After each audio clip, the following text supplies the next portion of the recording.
Santosh khangprek khangi kaino haiduna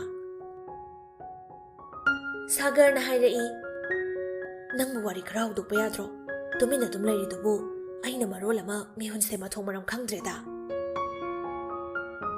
nangbu haujikta gi farak do horakano haidaine nang sidiba ai tawge ko pakhat kano Santosh nupi ani du da laurei kaino sum chat pamang thabita na se hairo yare swai da famlase nupi ani du su khongthang khara tapthai Misna na hairei inama ai taliko nang shidi kashu tawroye sida famlase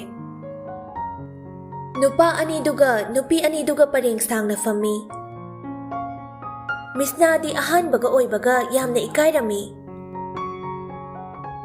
ngai hak mari du tumin leinai Santosh na hairei Sumarna sum leiduro Mamana binina tawrishisu sinbalang bahiti oiba Mingdo thoibi haiba natro Lao ibani sum leiradi wa hongdoknaba ngamaroi ibani su ngaihak toking toruse icham chamna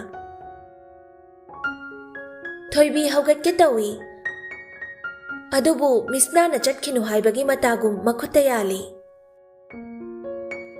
Akhoi ni sum leiradi nabani wa hongdoknaba ngamaroi me Nangi aning mapambadasu loi hayoro Wahai si hairamaga Santosh amadi thoibi haugattuna chatkre Somda Santosh ka thoibi ka pulap chatminakibaduda Ravi wakhalda khali Kaino ani se nungshinabi gaiduro Phanadum yengba nungairiye tongnaise kaimta ka koinadine Ani duna khara lapthokhrabada Sagar wa hongdokpham khangdraduna asomna hairei Mingdu kari haibano Misna khonjal niklapna Misna kawe Oh sakaminga yam chanai kainjang charake Hangam thongba amaga singju amaga Ado aigi wafamdo kari khalige Misna mamai luktaduna hairei Matam khara khankige matam khara dibiyo Kayam kuina khandoino haise Thama natraga ani adudi sangondro 4 days pirage aduga mangani subada ai lake ado yade haibadi yaroi ko ngasi fauda kanamdagi mafamda wahai ase haidri Sagar Santosh ta lao haina kawi ani du su thuna lai kaino wari se onthongna thuna confirm ta khreda wari lorabo thu khreda wari sangna sanabagi ayaba bibidriba adugine kaige yadrabo haise Sagar Santosh na hari du khumde nupi ani du da onselai adudi amuk chatlage thoibi na khumlai chatlo asumna nupa ani du makhoi gi gari leiba adomda chatkhre Somda nupi ani du su lambi chatna wari sanari Thoibi na hanglai kai hai khrage khanke ge hai khrabani Asomda su Santosh na Sagar da pura police ki khuang da takhatlaga hangli kai harake yarabo khanke ge hari oh phanglaroi daba Tanja phanglingai du da kok suru nairaga hangba yadrami nupa nangbo Ngarang haibadu nang kaure Kaino Nupa mayam na koitan tanay haibadu kaure Minay sidi ay natatong ninang Kayam kuina no khanki gaira ibo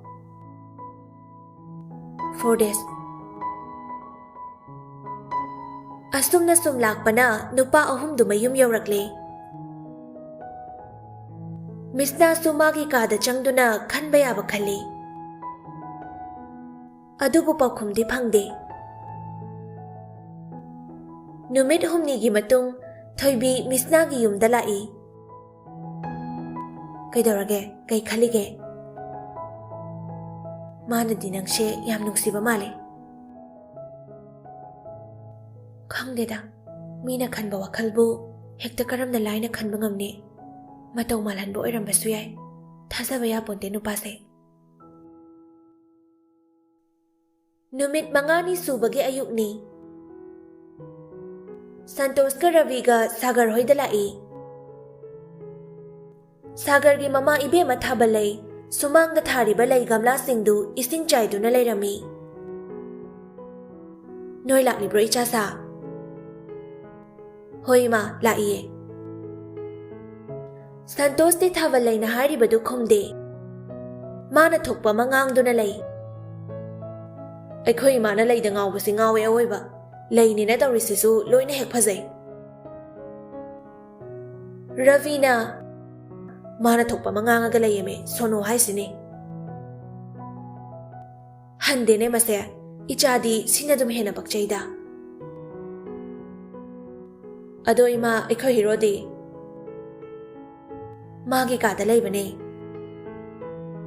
ꯀꯔꯤꯅꯣ ꯈꯪꯗꯦ ꯃꯁꯤꯕꯨ, ꯅꯍꯥꯟꯈꯩꯒ ꯏꯃꯥꯟ ꯃꯥꯟꯅꯗꯦꯅꯦ꯫ ꯀꯩꯗꯧꯔꯕꯅꯣ ꯈꯪꯗꯦ, ꯅꯣꯏꯕꯨ ꯈꯪꯂꯥꯛꯄ꯭ꯔꯣ?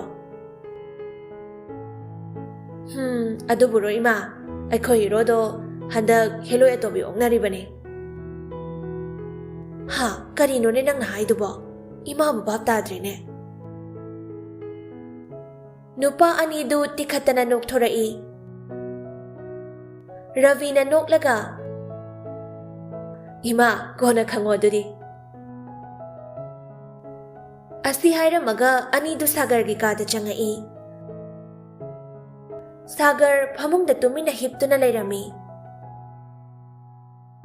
ꯅꯨꯄꯥꯁꯦ ꯂꯩꯅꯥ ꯌꯥꯝ ꯍꯦꯟꯖꯜꯂꯝꯃꯤꯀꯣ꯫ ꯀꯩꯅꯣ ꯁꯤꯅ ꯇꯧꯔꯤꯁꯤꯅ? ꯁꯥꯒꯔꯅ ꯍꯥꯏꯔꯛꯏ꯫ ꯚꯥꯏ, ꯆꯪꯉꯛꯑꯣ꯫ ꯍꯣꯔꯦꯟ ꯄꯨꯡ ꯀꯌꯥꯗ ꯆꯠꯁꯦ ꯍꯥꯏꯅꯣ? ꯌꯥꯝ ꯊꯦꯡꯅꯁꯨ ꯆꯠꯀꯨꯝꯁꯦ, ꯍꯧꯖꯤꯛꯇꯒꯤꯕꯨ ꯆꯠꯅꯤꯡꯂꯕꯅꯦ ꯑꯩꯗꯤ꯫ ꯁꯟꯇꯣꯁꯅ ꯈꯪꯂꯥꯎ ꯂꯥꯎꯔꯛꯏ꯫ ꯇꯥꯅꯤꯡꯗꯦꯍꯦ, ꯀꯣꯏꯐꯥꯎ ꯀꯣꯏꯗ꯭ꯔꯤꯗꯨꯒ ꯍꯧꯖꯤꯛꯇꯩ ꯆꯠꯅꯤꯡꯉꯤ ꯀꯥꯏꯅ꯫ ꯀꯣꯏꯔꯗꯤ ꯅꯪ ꯌꯥꯎꯑꯣꯡ ꯏꯟꯒꯦ ꯍꯥꯏꯗꯧꯔꯤꯅꯦ, ꯁꯛꯁꯤꯗꯤ꯫ ꯏꯃꯥꯅ ꯅꯍꯥꯟꯒꯩꯒ ꯃꯥꯟꯅꯗꯦ ꯍꯪꯉꯛꯄꯅꯦ, ꯑꯗ ꯑꯩꯅ ꯍꯦꯂꯣꯏ ꯑꯇꯣꯝꯕꯤ ꯑꯣꯛꯅꯔꯤꯕꯅꯦꯅ ꯍꯥꯏꯔꯝꯕꯅꯦ꯫ ꯁꯦꯔꯥꯟ ꯇꯨꯔꯥꯟ ꯇꯧꯔꯗꯅ ꯅꯨꯄꯤꯕꯨ ꯃꯥ ꯈꯛꯇ ꯂꯩꯕꯩ ꯇꯥꯏꯞꯇ꯫ ꯌꯥꯔꯦ ꯐꯔꯦ, ꯌꯥꯗ꯭ꯔꯦ ꯇꯣꯛꯊꯣꯛꯇꯧꯅꯦ꯫ ꯁꯥꯒꯔ ꯍꯥꯏꯅꯤꯡꯕꯣꯏ ꯍꯥꯏꯅꯤꯡꯗꯕꯣꯏ ꯍꯥꯏꯔꯛꯏ꯫ ꯅꯪꯅꯗꯤ ꯌꯥꯝ ꯂꯥꯏꯅ ꯍꯥꯏꯔꯤꯕ, ꯅꯁꯥꯗ ꯊꯣꯛꯇ ꯇꯧꯔꯤꯅꯦ꯫ ꯃꯤꯁꯦ ꯈꯣꯡꯂ ꯈꯪꯕꯅꯤꯗ꯫ ꯍꯣꯏꯗ ꯍꯣꯏꯗ, ꯅꯪ ꯑꯗꯨꯃꯥꯏꯅ ꯇꯧꯖꯔꯣꯏ ꯍꯥꯏꯔꯤꯌꯦ ꯑꯩꯈꯣꯏꯗꯤ꯫ ꯁꯥꯒꯔ ꯃꯆꯤꯟꯗ ꯁꯣꯜꯂꯛꯏ꯫ ꯊꯥꯖꯒꯨꯝꯕꯤ ꯃꯥꯏꯊꯣꯡ, ꯒꯨꯂꯥꯞ ꯃꯥꯟꯕꯤ ꯆꯤꯟꯕꯥꯜ, ꯍꯦꯟꯅ ꯔꯥꯁꯤ ꯂꯩꯍꯜꯂꯤꯕ ꯈꯖꯥꯏꯒꯤ ꯑꯃꯨꯕ ꯁꯝꯕ꯭ꯔꯨ, ꯅꯤꯡꯗꯨ ꯌꯩꯔꯤꯕ ꯁꯝꯂꯥꯡ꯫ ꯑꯁ, ꯑꯩ ꯉꯥꯎꯔꯦꯗ꯫ ꯅꯨꯄꯥ ꯑꯅꯤꯗꯨ ꯉꯛꯅ ꯃꯌꯥ ꯀꯥꯔꯒ ꯌꯦꯡꯉꯤ꯫ ꯁꯟꯇꯣꯁꯅ ꯍꯥꯏꯔꯛꯏ꯫ ꯅꯪꯁꯦ ꯃꯥꯒꯤ ꯃꯁꯛꯇꯨꯗ ꯉꯥꯎꯔꯤꯔꯣ ꯍꯥꯏꯁꯦ? ꯊꯕꯛ ꯇꯣꯛꯂꯒ ꯑꯃꯨꯛ ꯀꯕꯤ ꯑꯣꯏꯈꯤꯅꯤꯀꯣ꯫ ꯑꯉꯛꯄꯅꯤ ꯃꯤꯑꯣꯏ ꯄꯣꯛ, ꯑꯇꯥꯎꯕꯅꯤ ꯄꯥꯐꯣꯔ ꯇꯥꯗꯅ ꯇꯣꯛꯅꯤ ꯅꯨꯄꯥ ꯅꯪ꯫ ꯚꯥꯏ, ꯑꯩꯒꯤꯁꯦ ꯁꯦꯔꯤꯌꯁꯅꯦ, ꯐꯥꯒꯤ ꯇꯧꯔꯛꯀꯅꯨ꯫ ꯔꯕꯤꯅ ꯑꯃꯨꯛ, ꯌꯥꯔꯦꯁꯦ ꯚꯥꯏ, ꯌꯥꯝ ꯍꯦꯟꯅ ꯈꯟꯖꯤꯜꯂꯨꯅꯨ, ꯑꯩꯈꯣꯏ ꯂꯩꯔꯤꯁꯤꯗꯤ꯫ ꯅꯨꯡꯊꯤꯜꯒꯤ ꯃꯇꯝꯅꯤ꯫ ꯅꯨꯄꯥ ꯑꯍꯨꯝꯗꯨ ꯃꯤꯁꯅꯥ ꯎꯅꯕ ꯂꯥꯛꯏ꯫ ꯊꯣꯏꯕꯤꯗꯨ ꯏꯁꯤꯡ ꯕꯛꯀꯦꯠ ꯑꯃ ꯄꯥꯏꯔꯒ ꯊꯣꯡꯒꯥꯜ ꯃꯌꯥꯗ ꯊꯦꯡꯅꯩ꯫ ꯁꯟꯇꯣꯁꯅ ꯒꯥꯔꯤꯗꯒꯤ ꯃꯀꯣꯛ ꯂꯤꯊꯣꯛꯑꯒ ꯍꯥꯏꯔꯝꯃꯤ꯫ ꯅꯍꯥꯟꯒꯤ ꯂꯝꯄꯥꯛꯇꯨꯗ ꯂꯩꯔꯝꯃꯒꯦ, ꯌꯥꯝ ꯊꯨꯔꯛꯑꯣ꯫ ꯊꯣꯏꯕꯤ ꯍꯣꯏ ꯍꯥꯏꯕꯒꯤ ꯃꯇꯥꯒꯨꯝ ꯃꯉꯛ ꯍꯥꯏꯐꯦꯠ ꯅꯣꯝꯃꯤ꯫ ꯉꯥꯏꯍꯥꯛꯀꯤ ꯃꯇꯨꯡꯗ ꯊꯣꯏꯕꯤ ꯍꯣꯏꯁꯨ ꯌꯧꯔꯛꯂꯦ꯫ ꯁꯟꯇꯣꯁꯅ ꯁꯥꯒꯔꯗ ꯇꯨꯃꯤꯟꯅ, ꯅꯨꯄꯥ, Ngasidi nupina ngamba adamora oibe yaroi. Yadri faune giri giri takadaba khangedana. Hoi he, nangna marol ama pepe ngangbane. Aina somda mihun sudre. Asumna nupi ani dusu yaurakle. Yam thazadana Miss Nana kaurei. Dawi kayam koirage. Santos ti mamay laythoktuna nogli. Da kaina kawine. Sagar na khumlai. Ngaya koire. Santos na tauribadu ubada Ravi Santos na kuning na thili. Lao he, ay koy humsu aswayda na pifoy bayang batanaw silao. Asum na ahum do hogat tu na chatkre. Moy na khara lapthok krabada. Sagar na hairai. Asigi khongnang makhong sida oina famluse. Hoy. Asum na anido khongnang makhong du da famthai. Miss Na di ikoy koy. Masado kitang laptak na fami. Kay khalage. Kan fami khang de. Ado di kayam koy na mo khan kidoy ba? Khang de da. Haujik matamgi nupase thajaba yaba lairibro. Nangise aibu thajade hairo. Thajai haiba sungamde. Thajade haiba sungamde. Sagar mapukning irang langi. Nangna thajanaba ai kaidaw haibano. Kaishu tawbino.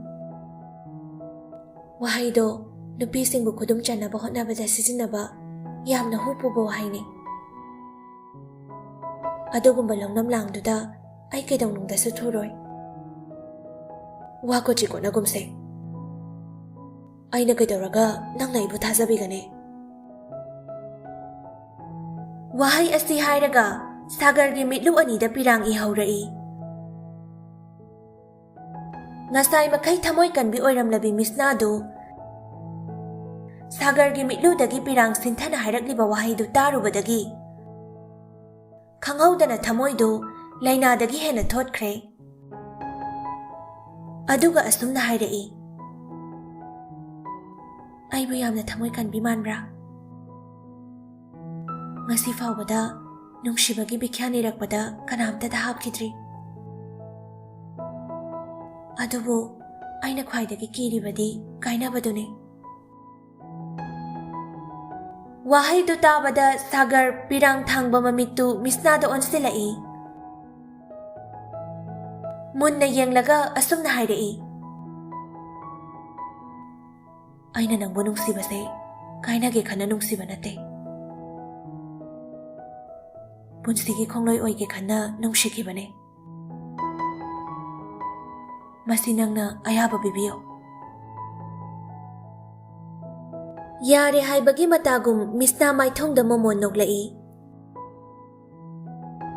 Magi minok ubada Sagar ngasai makai chawraba potlum ama pubaga pangkhak oirambadu khudakta thakibagum maithong makalam lai. Nang aibu nungshibra. Miss Na mamay ani dungang silai. Aduga tapna kumai. Ay kari kumo haibano. Dadase ay gidi ahan basune. Aroy basu ay jage. Masi kaktane ay gipakum. Masi dagi hen basu laite. Somdana Santos na. Kari matawno ngasi kisibu confirm tara zalo. Ravi na hairai. Nang na marol ama. Jumbo jumdroy na haise. Nahan kay di minat pabro. Nang na kang sukhang dana ba. Ravi tikhat na laurai. Hoy he, nang na pangang dangangi. ꯑꯁꯣꯝꯗꯅ ꯁꯥꯒꯔꯅ ꯍꯥꯏꯔꯛꯏ꯫ ꯑꯗꯣ ꯑꯩꯁꯦ Indian ꯑꯥꯔꯃꯤꯗ ꯂꯩꯕꯅꯦ, ꯑꯩ ꯆꯪꯉꯝꯗꯥꯏꯗ ꯑꯝꯇ ꯎꯅꯁꯤꯀꯣ? ꯃꯤꯁꯅ ꯁꯥꯒꯔꯗ ꯉꯛꯅ ꯌꯦꯡꯉꯛꯏ꯫ ꯀꯩꯗꯧꯔꯒꯦ? ꯃꯤꯁꯅ ꯀꯩꯁꯨ ꯇꯧꯗꯦ ꯍꯥꯏꯕꯒꯤ ꯃꯑꯣꯡꯗ ꯃꯉꯛ ꯍꯥꯏꯔꯛꯏ꯫ ꯑꯗꯣ ꯅꯪꯒꯤ ꯐꯣꯟ ꯅꯝꯕꯔ ꯄꯤꯔꯛꯑꯣ꯫ ꯑꯩ ꯐꯣꯟ ꯄꯥꯏꯗꯤꯌꯦ꯫ ꯑꯦ, ꯀꯩꯒꯤ? ꯄꯥꯏꯅꯤꯡꯗꯕꯩ ꯄꯥꯏꯗ꯭ꯔꯤꯕ? ꯄꯥꯎ ꯐꯥꯎꯅꯕ ꯌꯥꯕ ꯅꯝꯕꯔ ꯑꯝꯇꯗꯤ ꯄꯤꯌꯨꯗꯅ꯫ ꯑꯩꯒ ꯂꯥꯛꯃꯤꯟꯅꯕ ꯏꯅꯝ ꯑꯁꯦ ꯃꯥꯗꯤ ꯄꯥꯏꯕꯅꯦ, ꯃꯥꯒꯤ ꯑꯣꯏꯅ ꯄꯨꯈ꯭ꯔꯣ꯫ ꯑꯁꯨꯝꯅ ꯃꯤꯁꯅꯥꯅ ꯊꯣꯏꯕꯤꯒꯤ ꯅꯝꯕꯔꯗꯨ ꯁꯥꯒꯔꯗ ꯄꯤꯔꯝꯃꯤ꯫ ꯁꯥꯒꯔ ꯂꯥꯞꯇꯛꯅ ꯐꯝꯂꯤꯕ ꯑꯍꯨꯝꯗꯨꯕꯨ ꯀꯧꯏ꯫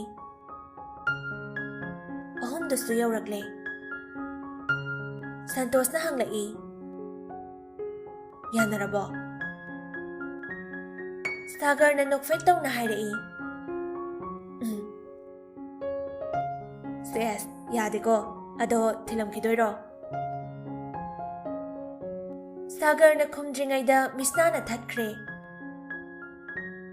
ꯌꯥꯔꯅꯤꯗ, ꯑꯩꯈꯣꯏ ꯁꯨꯝ ꯆꯠꯈ꯭ꯔꯒꯦ꯫ ꯁꯟꯇꯣꯁ ꯁꯥꯒꯔꯗ ꯑꯃꯨꯛ ꯌꯦꯡ, ꯃꯤꯁꯅꯥꯗ ꯑꯃꯨꯛ ꯌꯦꯡ ꯇꯧꯗꯨꯅ ꯂꯩ꯫ ꯄꯥꯎꯁꯦ ꯑꯣꯟꯊꯣꯛꯅ ꯊꯨꯅ ꯐꯥꯎꯅꯈ꯭ꯔꯦꯗ꯫ ꯐꯔꯦ, ꯑꯗꯨꯗꯤ ꯑꯩꯈꯣꯏꯁꯨ ꯆꯠꯂꯒꯦ꯫ ꯁꯥꯒꯔ ꯃꯤꯁꯅꯥꯗ ꯍꯥꯏꯐꯦꯠ ꯌꯦꯡꯂꯒ, ꯆꯠꯂꯒꯦꯀꯣ? ꯍꯟꯗꯛꯇꯤ ꯃꯤꯁꯅꯥ ꯈꯨꯝꯃꯛꯇ꯭ꯔꯦ꯫ ꯊꯣꯏꯕꯤꯅ ꯑꯣꯏꯅ ꯈꯨꯝꯃꯛꯏ, ꯍꯣꯏ ꯆꯠꯂꯣ꯫ ꯃꯤꯁꯅꯥꯗꯤ ꯅꯣꯟꯊꯗꯨꯅ ꯑꯗꯨꯝ ꯂꯩꯈ꯭ꯔꯦ꯫ ꯅꯨꯄꯥ ꯑꯍꯨꯝꯗꯨꯁꯨ ꯆꯠꯈ꯭ꯔꯦ꯫ ꯒꯥꯔꯤ ꯃꯅꯨꯡꯗꯅꯤ꯫ ꯁꯥꯒꯔꯅ ꯍꯥꯏꯔꯛꯏ, ꯃꯤꯅꯥꯏ, ꯅꯪ ꯁꯤꯅꯤꯀꯣ? ꯍꯔꯥꯎ ꯍꯔꯥꯎꯅ ꯍꯥꯏꯖꯔꯛꯄꯗꯨꯗ ꯅꯪꯅ ꯐꯔꯛ ꯍꯦꯛ ꯇꯧꯁꯤꯜꯂꯛꯇꯅ ꯆꯠꯂꯣ ꯍꯥꯏꯕ ꯐꯥꯎ ꯍꯦꯛ ꯍꯥꯏꯍꯟꯗ꯭ꯔꯦꯅꯦ꯫ ꯅꯪꯀꯣ ꯅꯪ